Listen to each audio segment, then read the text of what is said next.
What's up everyone, it's your FPL Thinking Cap Benji, and I'm back with another episode of Meta Moves. In this one, we're going to be discussing Trent Alexander Arnold. Is he worth the big bucks? We're also going to be talking about premium differential attackers. Which ones should you be targeting in the coming weeks? And I've got a fully meta differential you need to add to your watch list. Thinking Cap activated.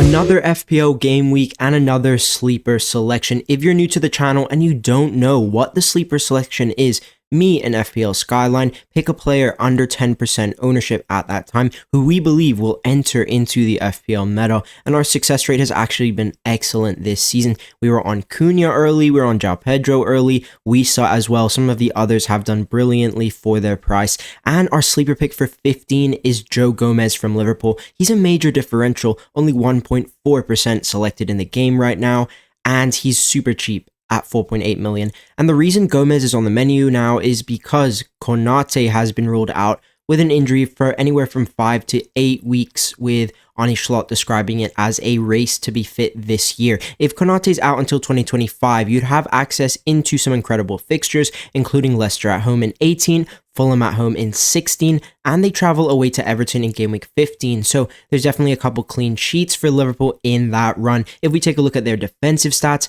they've been the best defense in the league this season. They rank first out of all 20 clubs in goals conceded, expected goals conceded. They've conceded the fewest shots on target, and they've kept the most clean sheets so far with 7. Getting a piece of that Liverpool pie for just 4.8 mil, it just seems too good to be true. And there's two main concerns with Gomez. Number one, is he first choice?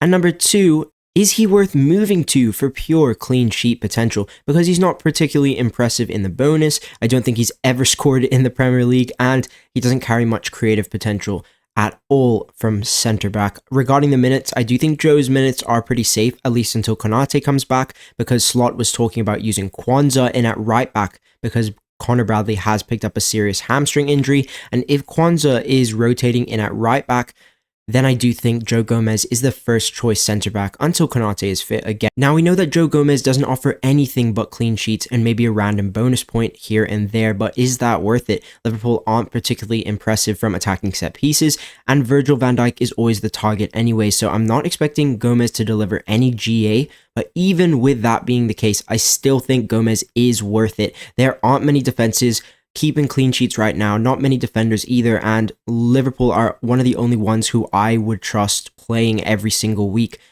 Like the other guys, I'm just going to be wanting to rotate in and out of the team, and if you're getting a Gomez for 4.8 million, I honestly think there's no defender who I prefer more at that price point. Now, we were just discussing Joe Glizzy, but let's talk about Trent Alexander Arnold because he's going to be a very popular option. He's quite pricey at 6.9 million, but he does have the third most returns out of all defenders, and his 8 bonus points is only bettered by Ola Aina. We know how nice the next batch of fixtures is for Liverpool, very, very sexy fixtures, and obviously Leicester at home. That game is on Boxing Day. I remember this exact fixture like 4 or 5 seasons ago where Trent banged a goal and a clean sheet and just wiped the floor with Leicester. So Christmas time is the time for Trent returns, but that was Klopp ball. This is slot ball.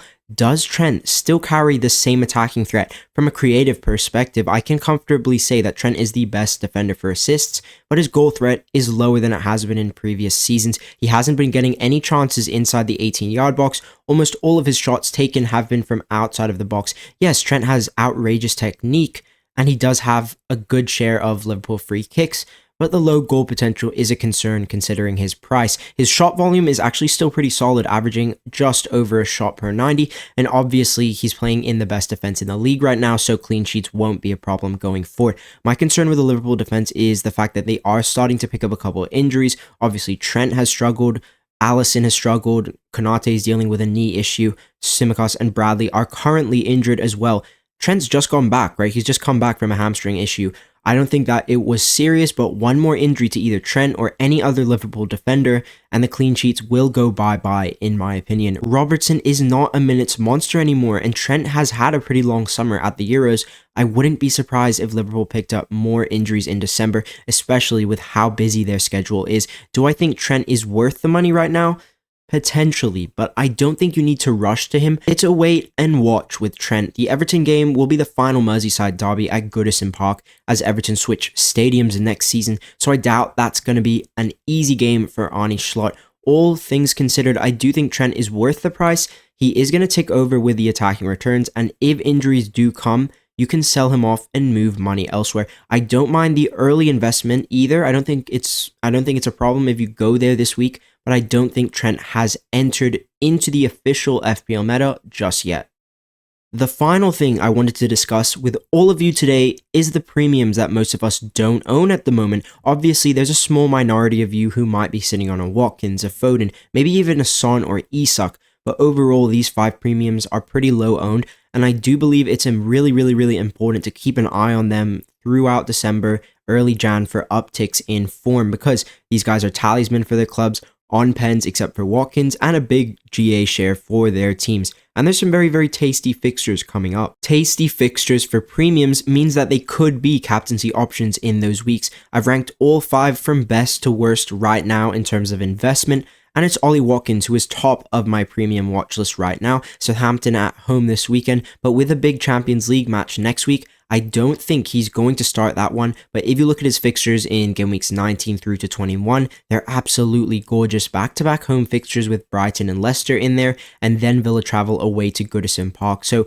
for all 3 of those weeks, Watkins is a serious option, serious captaincy option as well, and I don't think there's any Europe from game week 19 to 21, so it's a pretty good time to jump on Oliver Watkins. Remember that these premium differentials offer opportunities to massively jump in rank because they're so lowly owned. Most of the guys in your other leagues and stuff, they're not going to own most of these guys. So if you're looking to rise in overall rank, maybe you're looking to catch up in one of those mini leagues, then targeting these players, 1, maybe 2 of them at the opportune moment, that's your best bet if you want to climb this season. Haaland and Foden don't have the best next 3 fixtures, but after game week 17, they've got a really nice run. Definitely would be targeting some Man City assets in that period. Personally, I've got my eyes on Phil Foden as he has excellent December-January splits, some of his best months from a GA perspective, so I'm waiting, I'm watching, and I might head to him if he passes my eye test. Haaland would need a lot for me to go back just because of the price. Even if he holds once or twice before game week 18, they need to be 20 points if I was to move back there. So currently I'm not looking to move back to Haaland, I'll just put it that way, but the door is always open for him. He just needs to show me the business. Isak is currently my least favorite option just because he's so easily injured. It's ridiculous. I wouldn't ever trust him for captaincy this season with how easy it is for him to pick up knocks. It's ridiculous. I actually do own him right now, and there's no chance I'm selling for the upcoming fixtures because they're too good. Brentford away, Leicester at home, Ipswich away. No chance I'm selling him for the next 3. But I am probably going to move him out after that. Son is my second favorite option, but the problem with Son is that Spurs play Thursday, Sunday for the next 6 to 7 weeks, and I really hate that fixture schedule, that fixture turnaround for Spurs. Not to mention, Son has had the full summer off, and he's still picked up an injury earlier this season. Ange has been very protective of Sonny's minutes this season, so until I see a few of those back-to-back 90-minute cameos, he'll remain in second. But him and Watkins are the 2 that I would be looking to head to if I was looking to make some money moves. I'm trying to roll as many free transfers as possible until game week 18 because the fixture swing in 18/19 is so nice for these teams, which means there's bigger points potential for the expensive players. Yes, obviously, you can take hits for them, but taking the least amount of hits possible is a way, it's a method of getting ahead of other managers who are more knee-jerky and twitchy with the moves they choose to make. You know that type of manager. They love to make early transfers. You never ever catch them rolling. And of course, they love to take a lot of hits. And look, there's nothing wrong with taking hits. If your squad needs 1 or 2, I'm not opposed to that. I would not recommend against that if your squad needs it, but if you guys are trying to stay as close to the FPL meta as possible, you need to be making moves for free, especially with the increased amount of transfers available this season. If you've enjoyed this one, then make sure you give it a like, hit that subscribe button, and I'll speak to you in the next one. Peace.